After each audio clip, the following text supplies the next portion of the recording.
واجب الاحترام سامعین و حاضرین، آج کے خطبہ جمعہ المبارک میں یہ ربیع الاول شریف کا آخری جمعہ ہے،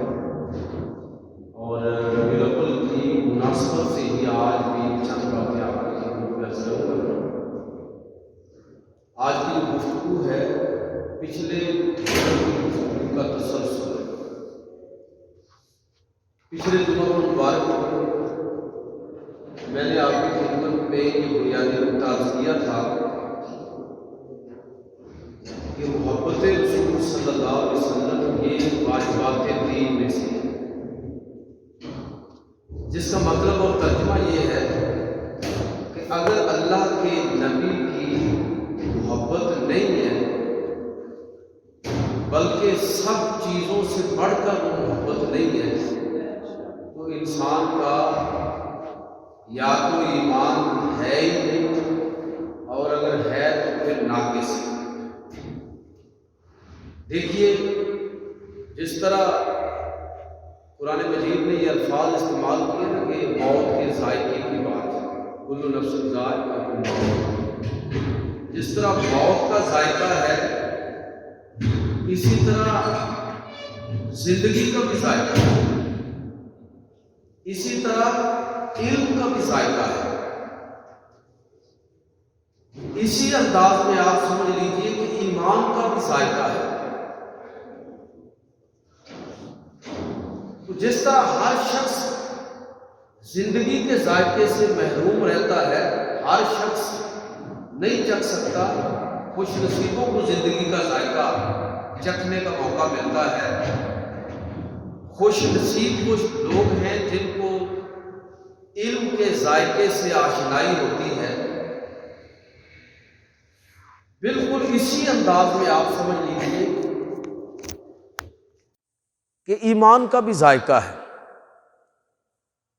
جس طرح میں نے پچھلی کسی گفتگو میں عرض کیا تھا کہ علم کا ذائقہ کون آدمی چکھتا ہے کہ جب اس پر علم کے دروازے کھلتے ہیں تو وہ اپنے آپ کو علم کے متلاشیوں کا مکروز سمجھنے لگتا ہے۔ جب علم کی حقیقت اس پر کھلتی ہے تو عجز و انکساری اس کی زندگی کا حصہ بن جاتی ہے۔ علم انسان میں تکبر پیدا نہیں کرتا۔ اگر آپ کسی عالم کے اندر علمی تکبر دیکھیں تو آپ سمجھ جائیے کہ ابھی وہ ناقص ہے، ابھی علم کا ذائقہ اس کے پاس علم تو ہے لیکن علم کے ذائقے کو ابھی اس نے نہیں چکھا۔ بالکل اسی انداز میں آپ سمجھیے کہ ایمان کا ذائقہ کون آدمی چکھتا ہے۔ اللہ کے پیغمبر صلی اللہ علیہ وسلم نے ہمیں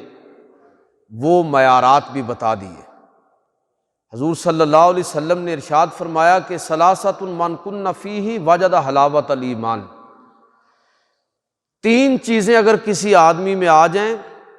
تو اس نے ایمان کی حلاوت کو، اس کے ذائقے کو چکھ لیا۔ اس میں سے پہلی چیز کون سی ہے؟ ان یکون اللہ ورسولہ احب الیہ مما سواہما، کہ پہلی چیز یہ ہے کہ اس کے ہاں اللہ اور اللہ کی رسول کی محبت کا معیار یہ ہو کہ باقی ساری چیزیں وہ اللہ پر اور اللہ کے رسول کی محبت پر قربان کرنے کے لیے تیار ہو جائے۔ یہ وہ شخص ہے جس نے ایمان کے ذائقے کو چکھ لیا۔ اور حضور نے فرمایا کہ دوسرا وہ شخص کہ جو کسی سے اگر محبت کرتا ہے تو صرف اور صرف اللہ کے لیے، اور تیسرا وہ شخص کہ ایمان قبول کرنے کے بعد اس کو اللہ کی نافرمانی اور کفر اسی طرح ناپسند ہوتا ہے جس طرح کسی آدمی کو اگر آگ میں پھینکا جائے تو وہ آگ میں پھینکے جانے کو ناپسند کرتا ہے، تو وہ شخص جو آگ میں پھینکے جانے کی مثل اللہ کی نافرمانی کو ناپسند کرنے لگے، یہ وہ شخص ہے جس نے ایمان کی حلاوت کو چکھ لیا، جس نے ایمان کا ذائقہ چکھ لیا۔ تو میں نے آپ کی خدمت میں آج کے موضوع کی مناسبت سے یہ عرض کرنا ہے کہ اس حدیث پاک میں اللہ کے نبی صلی اللہ علیہ وسلم نے ہمیں بتا دیا کہ ایمان کا ذائقہ کون آدمی چکھتا ہے۔ وہ شخص ایمان کے ذائقے سے آشنا ہوتا ہے جو اللہ ان یکون اللہ ورسولہ احب الیہ مما سواہما، اللہ اور اللہ کے رسول کی محبت پر وہ ہر چیز کو قربان کرنے کے لیے تیار ہو جائے، یہ وہ شخص ہے جس نے ایمان کا ذائقہ چکھ لیا۔ اور آپ دیکھیے کہ صحابہ کرام نبی کریم صلی اللہ علیہ وسلم کی محبت کو واجبات دین میں سمجھتے تھے، یہ ایمان اور یقین رکھتے تھے کہ پیغمبر علیہ الصلوۃ والسلام کی جو محبت اور عقیدت ہے اس کے بغیر ایمان نہیں ہے۔ اس لیے وہ اپنی مجلسوں میں، اپنے گھروں کے اندر، سفر حضر میں رسول اللہ صلی اللہ علیہ وسلم کا ذکر خیر اور آپ صلی اللہ علیہ وسلم کو اللہ کی نعمت اور رحمت سمجھتے ہوئے اس چیز کا چرچا کرتے تھے۔ حضرت معاویہ رضی اللہ تعالیٰ عنہ، یہ حدیث سماعت فرمائیں کہ یہ حضرت معاویہ رضی اللہ تعالیٰ عنہ روایت کرتے ہیں کہ ایک دفعہ اللہ کے نبی صلی اللہ علیہ وسلم کا گزر صحابہ کرام کی مجلس پر ہوا، بہت سارے صحابہ بیٹھے ہوئے تھے، تو آپ صلی اللہ علیہ وسلم نے جب صحابہ کرام کو بیٹھے ہوئے دیکھا تو ان سے سوال کیا کہ تم جو یہ مجلس سجائے ہوئے ہو، بیٹھے ہوئے ہو، تو تمہارے بیٹھنے کا مقصد کیا ہے؟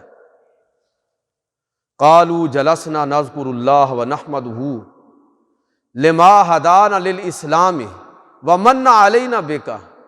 صحابہ نے جو جواب دیا وہ یہ تھا کہ اے اللہ کے رسول، اس مجلس میں ہمارے بیٹھنے کا مقصد اور مدعا یہ ہے، جلسنا نذکر اللہ ونحمدہ، ہم اس لیے بیٹھے ہیں تاکہ اللہ کا ذکر کریں، اس کی حمد و ثنا کریں، لما ہدانا للاسلام، کہ اللہ نے جو ہمیں اسلام کی برکت سے نوازا، ومن علینا بیکا، اور آپ کی سبب سے، بیکا کا مطلب کا ضمیر خطاب کی ہے، اور آپ کی وجہ سے اللہ نے جو ہم پر احسان کیا ہے، ہم اس کا تذکرہ کرنے کے لیے، اللہ کی حمد و ثنا کرنے کے لیے اس مجلس کے اندر بیٹھے ہوئے ہیں، اور ہمارا کوئی مقصد نہیں ہے۔ بھئی اگر تو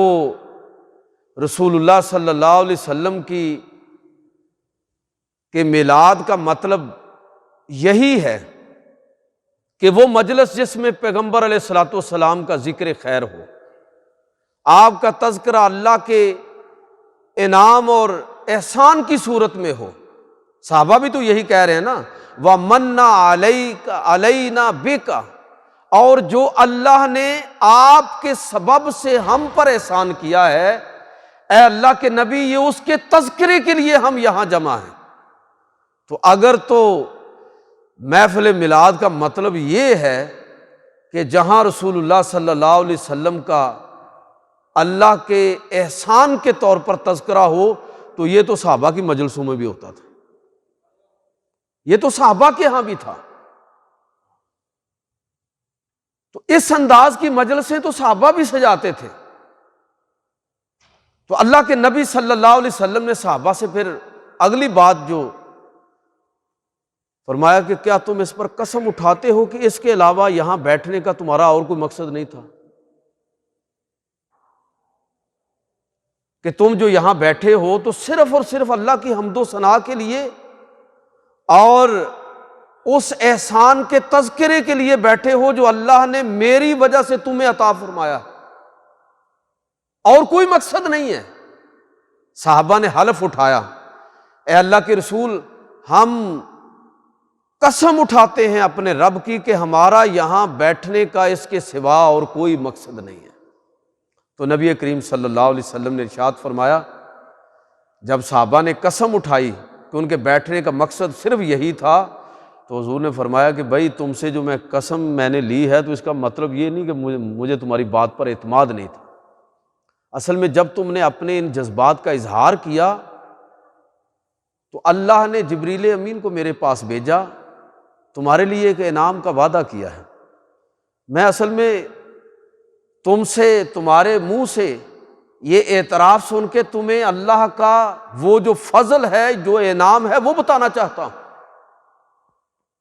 حضور نے فرمایا آتانی جبریل واخبرانی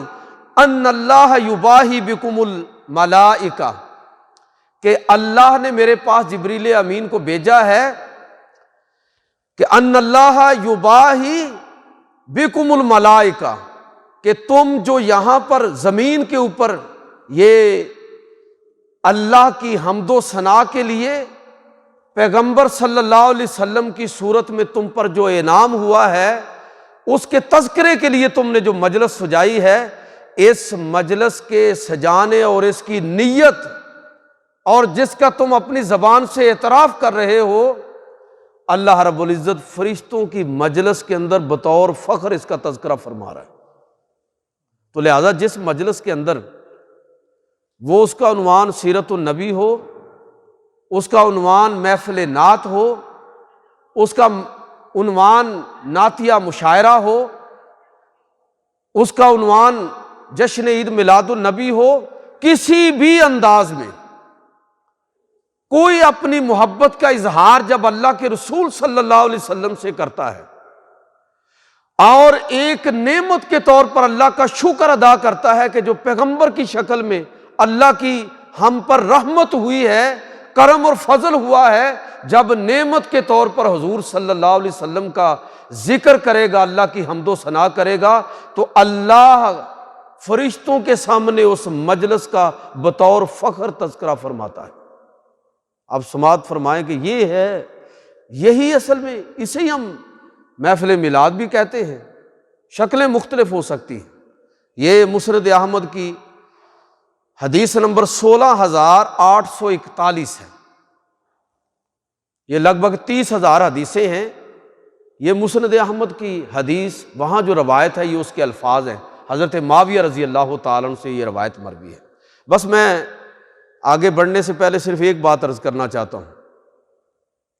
اور آپ احباب کو خبردار کرنا چاہتا ہوں، آپ سے گزارش کرنا چاہتا ہوں کہ ہر شخص جس نے پیغمبر صلی اللہ علیہ وسلم کا کلمہ پڑھا ہے وہ حضور سے محبت رکھتا ہے۔ لوگوں کا محبت کا اظہار کرنے کا انداز مختلف ہے۔ یہ اختلاف صحابہ کرام کے اندر بھی موجود تھا، لہذا مت اپنے آپ کو سمجھیے کہ جو لوگ محافل میلاد منعقد کرتے ہیں وہ تو عاشق رسول ہیں اور باقی سارے کے سارے عاشق رسول اس زمرے سے الگ ہیں۔ خدا کا خوف کریں، اللہ کا نام لیں۔ ہر مسلمان حضور صلی اللہ علیہ وسلم سے محبت کرتا ہے، ہر کسی کی محبت کا اپنا اپنا انداز ہے۔ صحابہ کرام کیا سارے حضور صلی اللہ علیہ وسلم سے ایک ہی طریقے سے محبت کرتے تھے؟ اپنی محبت کا اظہار کا ایک ہی طریقہ تھا ان کے پاس؟ لہٰذا ان گروہی عصبیتوں سے نکالیں اپنے آپ کو۔ یاد رکھیے کہ اگر کوئی محفل میلاد مصطفیٰ منعقد کر کے حضور سے محبت کا اظہار کرتا ہے تو یہ بھی ٹھیک ہے۔ اگر کوئی سیرت النبی کے عنوان کے ساتھ محبت کا اظہار کرتا ہے تو یہ بھی ٹھیک ہے۔ اگر کوئی محفل مشاعرہ اور محفل نعت منعقد کرتا ہے تو یہ بھی اس کا انداز ہے اپنا۔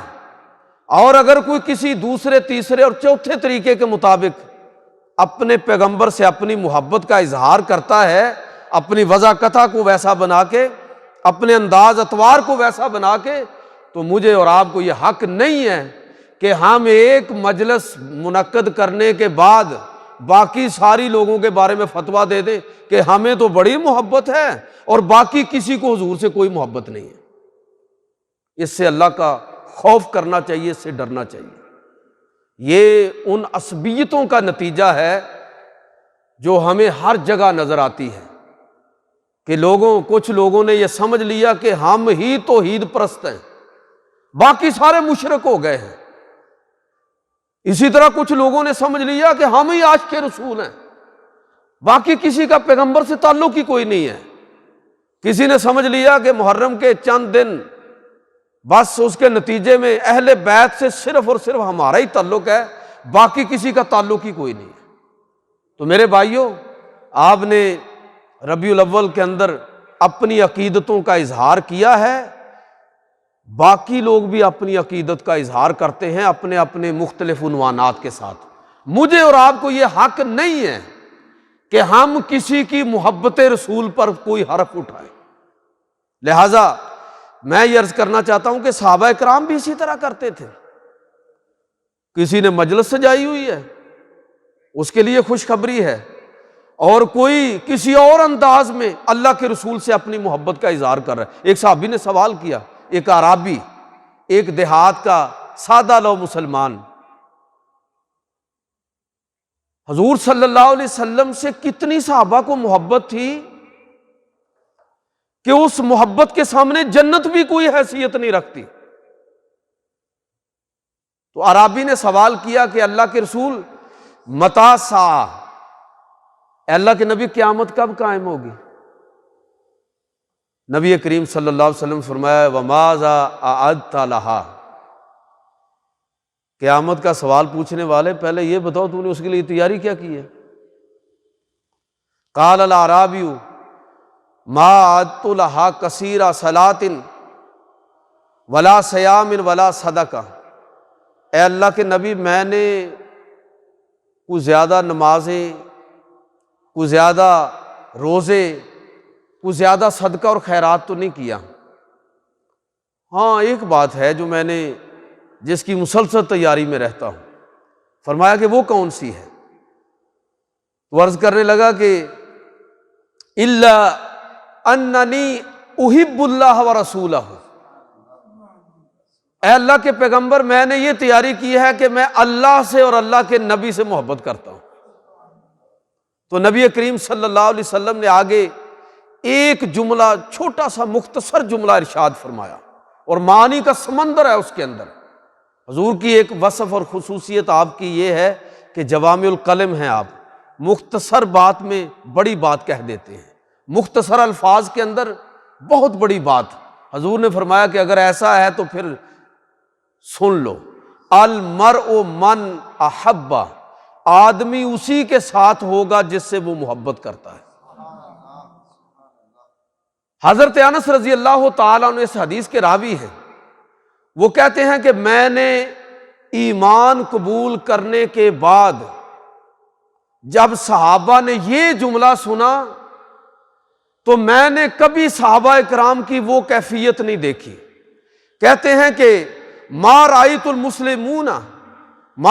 المسلمین فرحوا بعد الاسلام کا فرحہم بذالک، یہ جملہ سننے کے بعد جو صحابہ کو خوشی ہوئی، میں نے ایمان کے بعد صحابہ کو اس سے بڑھ کر کبھی خوش نہیں دیکھا۔ کہ اچھا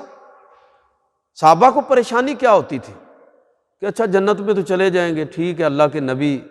ہماری سفارش کر دیں گے، ہماری شفاعت کریں گے، جنت مل بھی گئی، تو جب ہمیں جنت میں حضور کا ساتھ ہی نصیب نہ ہو کہ آپ کا تو مقام ہی بڑا بلند ہوگا، آپ تو بڑا عظیم مرتبے پر فائز ہوں گے، تو ہماری تو وہاں تک پہنچ ہی نہیں ہوگی۔ تو جب حضور کی سنگت نصیب نہ ہو تو جنت کا کیا لطف ہوگا؟ لیکن جب ان کو یہ بتایا گیا، اور صرف صحابہ کو نہیں بتایا، اللہ کے نبی نے یہ صحابہ سے نہیں کہا، جو جملہ ہے وہ سوچیے، المرء من احب، قیامت تک عاشقان رسول کے لیے یہ پیغام ہے کہ جو بھی سب سے بڑھ کر اللہ اور اللہ کے رسول سے محبت کرنے والا ہوگا، وہ سارے کے سارے رسول اللہ صلی اللہ علیہ وسلم کی سنگت میں ہوں۔ اسی لیے اقبال نے کہا تھا نا، مصطفیٰ برساں خیشرا کہ دین ہم آوست، گرباؤ نہ رسیدی تمام بو لہبیست، کہ مصطفیٰ کریم صلی اللہ علیہ وسلم تک پہنچنا ہی اصل دین ہے، اور اگر تمہاری وہاں تک رسائی نہ ہوئی تو تمہارا دین گیا۔ ہونا یہ پھول تو بلبل کا ترنم بھی نہ ہو، چمنے دہر میں کلیوں کا تبسم بھی نہ ہو، ہونا یہ ساقی تو پھر میں بھی نہ ہو، خم بھی نہ ہو، بزم توحید بھی دنیا میں نہ ہو، تم بھی نہ ہو، اور اقبال کہتے ہیں کہ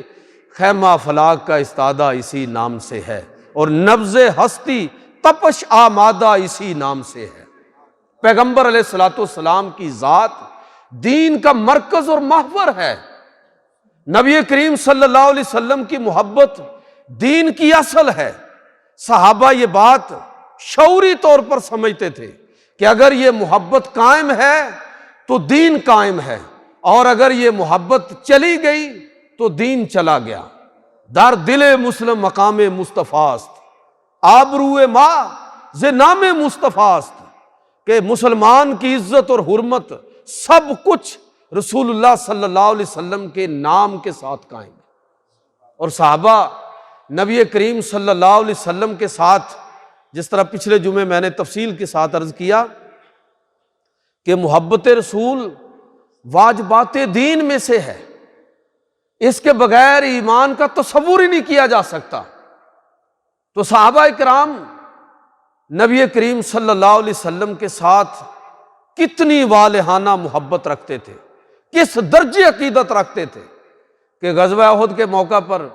جب یہ افواہ پھیل گئی نا کہ اللہ کے نبی شہید ہو گئے ہیں، تو لوگوں کا رد عمل کیا تھا؟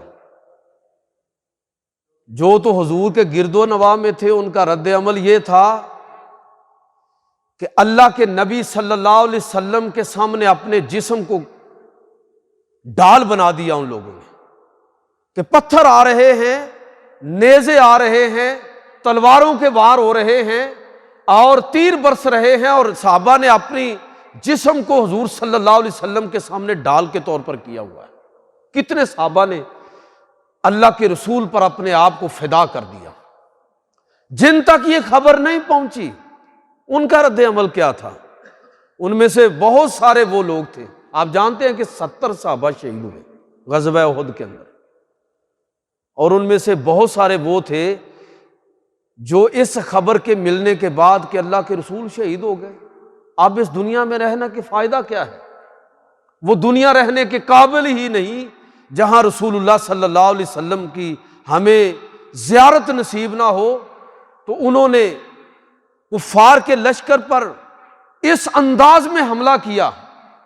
کہ اپنے آپ کو قربان کر دیا اللہ کے نبی صلی اللہ علیہ وسلم کی محبت میں، حضور کا فراق برداشت ہی نہیں کر سکے۔ اس درجے صحابہ کرام کی محبت رسول اللہ صلی اللہ علیہ وسلم کے ساتھ۔ ایک صحابیہ انصاری قبیلے سے ان کا تعلق، بعض سیرت نگاروں نے ان کا نام بھی لکھا ہے، حضرت خنسا رضی اللہ تعالیٰ عنہ۔ ان کے بارے میں آتا ہے کہ ان کا باپ، خامد اور بائی، تین لوگ جو تھے وہ غزوہ احد کے معرکے کے اندر شریک تھے۔ جب مدینہ میں یہ خبر پہنچی نا کہ معاذ اللہ حضور میدان جنگ کے اندر شہید ہو گئے ہیں، تو بچے، بوڑھے، عورتیں سب احد کی طرف دوڑنے لگے۔ ان میں یہ بھی تھی، اور جب یہ والہانہ انداز میں احد کی طرف دوڑ رہی تھیں تو رستے میں کسی نے ان کو خبر دی کہ جنگ کے اندر تمہارا باپ شہید ہو گیا ہے۔ تو اس اللہ کی بندی، محبت رسول کے اندر فنا ہونے والی، اس نے آگے سے کہا کہ مجھے صرف یہ بتاؤ، میرا باپ شہید ہو گیا، ٹھیک ہے، وہ ہو گیا شہید، مجھے اس خبر کی بجائے یہ بتاؤ کہ ما فعل برسول اللہ صلی اللہ علیہ وسلم، کہ اللہ کے رسول صلی اللہ علیہ وسلم کی خبر کیا ہے۔ خبر نہیں ملی، پھر آگے دوڑتی ہیں، بتایا گیا کہ تمہارا خامد شہید ہو گیا ہے جنگ کے اندر۔ پھر سوال وہی تھا کہ اس خبر کو چھوڑو، یہ بتاؤ کہ ما فعل برسول اللہ صلی اللہ علیہ وسلم، اور پھر یہ بھی بتایا گیا کہ تمہارا باپ بھی، تمہارا خامد بھی، تمہارا بھائی بھی، تینوں اس جنگ کے اندر شہید ہو گئے۔ تو اب بھی والہانہ انداز میں جو اس کا سوال ہے، جو اس کی زبان پر الفاظ ہیں، وہ یہی ہیں کہ تم مجھے ساری باتوں کو چھوڑو، تم مجھے صرف یہ بتاؤ کہ ما فعل برسول اللہ صلی اللہ علیہ وسلم، اللہ کے رسول صلی اللہ علیہ وسلم کی خبر کیا ہے۔ اور جب ان کو یہ بتایا گیا کہ اللہ کے رسول صلی اللہ علیہ وسلم خیریت سے، تو پھر بھی مطمئن نہیں ہوئی، خود میدان جنگ کے اندر تشریف لے گئیں، اور جب رسول اللہ صلی اللہ علیہ وسلم کے چہرہ اقدس کی زیارت کی تو اس وقت ایک تاریخی جملہ انہوں نے ارشاد فرمایا۔ وہ تاریخی جملہ کیا ہے؟ میں سمجھتا ہوں کہ قیامت تک آنے والے لوگوں کے لیے، ہم جیسوں کے لیے ایک سبق ہے۔ حضور کی زیارت کی، خبر مل چکی ہے کہ خامد شہید ہو گیا، باپ شہید ہو گیا، بھائی شہید ہو گیا، لیکن جب حضور صلی اللہ علیہ وسلم کے چہرہ اقدس پر نظر پڑی تو اس وقت کہنے لگی کہ کل مصیبت بعدک جلل یا رسول اللہ، اے اللہ کے رسول اگر آپ موجود ہیں تو ہر مصیبت ہمارے لیے حقیر ہے، کوئی حیثیت ہی نہیں رکھتی۔ کہ اللہ کے نبی، اللہ کے رسول صلی اللہ علیہ وسلم آپ کی زیارت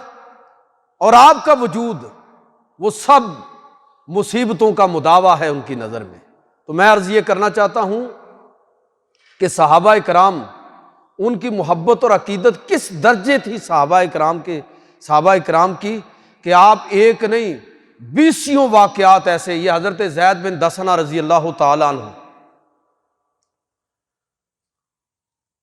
بدر کے اندر شریک تھے، اور ایک مارکے کے اندر، اس مارکے میں انہوں نے کفار کے کئی لوگوں کو قتل کیا، لیکن ایسا ہوا کہ ایک مہم کے اندر وہ گرفتار ہو گئے۔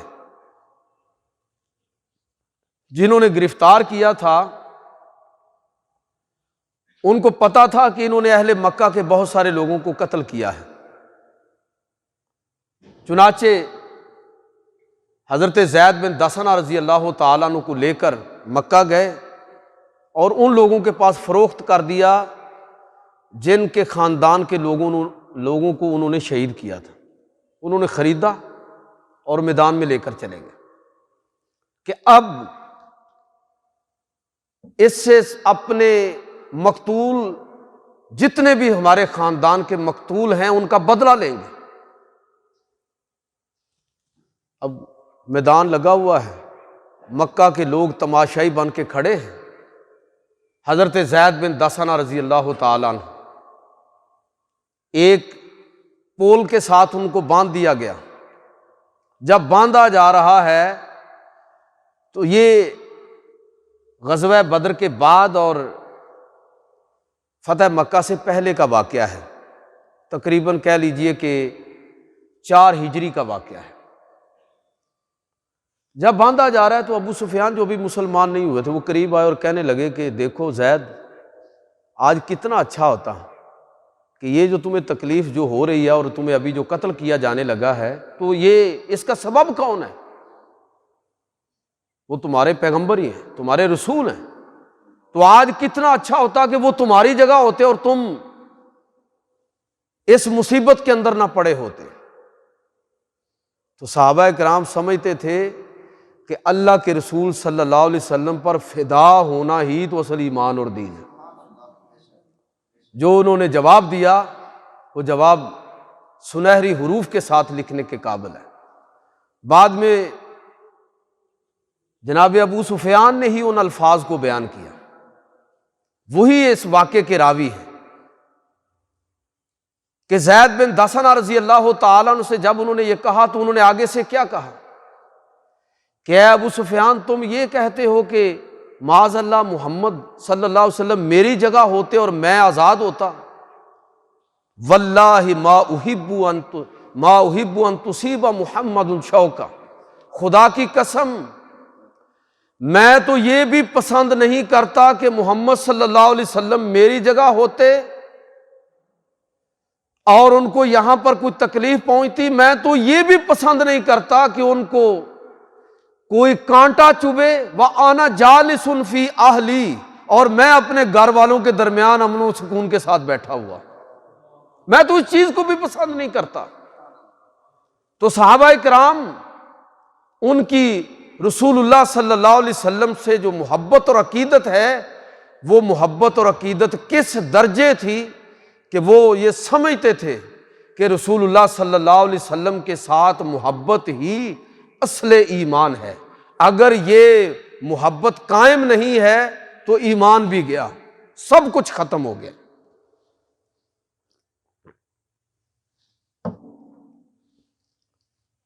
تو میرے بھائیوں، نبی کریم صلی اللہ علیہ وسلم آپ کی چاہت اور آپ کی محبت اور آپ کی پسند، صحابہ کرام محبت رسول میں اس درجے گم تھے کہ رسول اللہ صلی اللہ علیہ وسلم کی چاہت اپنی ہر چاہت سے اس کو برتر سمجھتے تھے۔ حضرت عباس رضی اللہ تعالیٰ عنہ، حضور کے چچا، جب یہ مسلمان ہوئے نا تو حضرت عمر رضی اللہ تعالیٰ عنہ فرمانے لگے کہ عباس، آپ کا اسلام لانا مجھے اپنے باپ کے اسلام لانے سے بھی زیادہ محبوب ہے۔ آپ مسلمان ہوئے تو مجھے اپنے باپ کے مسلمان ہونے سے بھی زیادہ خوشی ہے، اس لیے کہ میں جانتا ہوں کہ آپ کا اسلام لانا اللہ کے رسول کو بہت پسند تھا، اللہ کے رسول صلی اللہ علیہ وسلم کی چاہت تھی۔ آپ اس بات کو پسند کرتے تھے کہ میرے چچا عباس اسلام قبول کر لیں، تو اللہ کے رسول کی جو چاہت ہے، اللہ کے رسول کی جو پسند ہے، صحابہ کرام اس چاہت کو، اس پسند کو اپنی ہر پسند اور چاہت سے برتر سمجھتے تھے۔ یہ صحابہ کرام کا طریقہ تھا، یہ ان کا انداز تھا، یہ ان کی محبت کے اظہار کے مختلف طریقے تھے۔ کبھی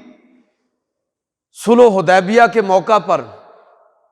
حضور سے محبت کا اظہار اس انداز میں ہو رہا ہے کہ اللہ کے نبی صلی اللہ علیہ وسلم اگر وضو فرماتے ہیں تو صحابہ اکرام وضو کے پانی اور اس کے قطرات کو زمین پر نہیں پڑنے دیتے، بلکہ اپنے ہاتھوں پہ لے کے اپنے منہ پر، اپنے جسم پر ملتے ہیں۔ نبی کریم صلی اللہ علیہ وسلم سے اپنی محبت کا اظہار اس انداز میں کرتے ہیں۔ اور کبھی محبت اس انداز میں نظر آتی ہے کہ اللہ کے پیغمبر صلی اللہ علیہ وسلم مدینہ کی طرف ہجرت کرتے ہیں تو مدینہ کے گلی کوچے، بازار، چھتیں، کھجوروں کے درخت، ان کے اوپر لوگ چڑھے ہوئے ہیں، پہاڑوں کی ٹیکریوں پر، مختلف جگہوں پر لوگ حضور صلی اللہ علیہ وسلم کے استقبال کے لیے، آپ کی آمد کی خوشی منانے کے لیے، آپ کا استقبال کرنے کے لیے وہاں پر موجود ہے۔ اور ان الفاظ کے ساتھ کہ طالع البدر علینا من ثنیۃ الوداع واجب الشکر علینا ما دعا للہ داعی۔ میرے بھائیوں، میرے کہنے کا مطلب یہ ہے کہ صحابہ کرام کی جو محبت اور عقیدت ہے رسول خدا صلی اللہ علیہ وسلم کے ساتھ، اس کو ناپنا اور ماپنا یہ ممکن ہی نہیں ہے۔ اس کی وجہ کیا ہے؟ اس کی وجہ یہ ہے کہ وہ سمجھتے تھے کہ رسول اللہ صلی اللہ علیہ وسلم کی ذات کے ساتھ والہانہ محبت اور عقیدت، اس کے بغیر ایمان کا تصور ہی نہیں ہے، ایمان کا سرے سے وجود ہی نہیں ہے۔ لہٰذا یہی چیز ہے کہ آپ دیکھیں کہ اس درجے حضور کی محبت میں صحابہ کرام گم ہو گئے کہ یہاں تک اجازت طلب کی کہ اللہ کے رسول، آپ کا جو مقام اور مرتبہ ہے، آپ کے جو احسانات ہیں، ان احسانات کا تقاضا یہ ہے کہ ہم آپ کی بارگاہ میں جھکیں اور آپ کو سجدہ کریں۔ لیکن اللہ کے پیغمبر صلی اللہ علیہ وسلم نے آگے سے کیا فرمایا؟ فرمایا کہ اگر اللہ کے سوا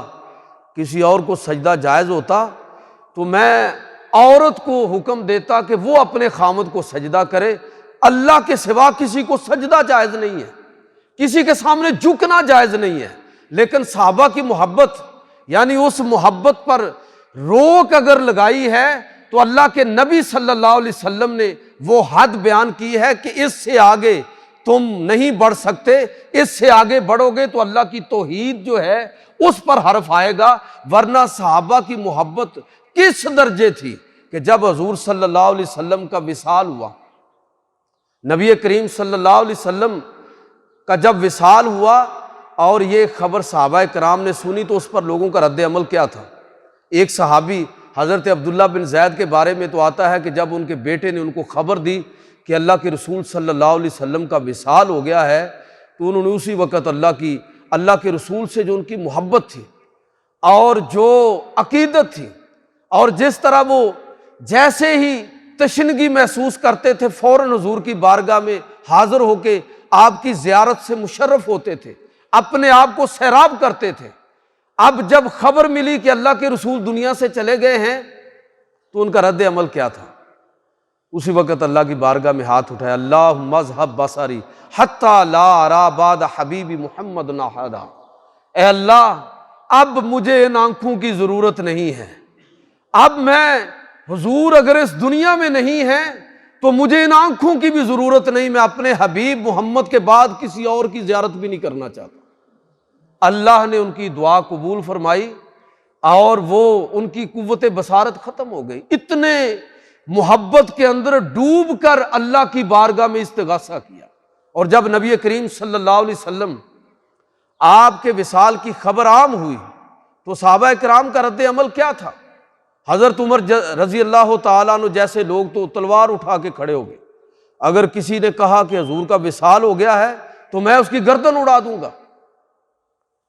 اور صحابہ کرام بعض پر سکتہ طاری ہو گیا،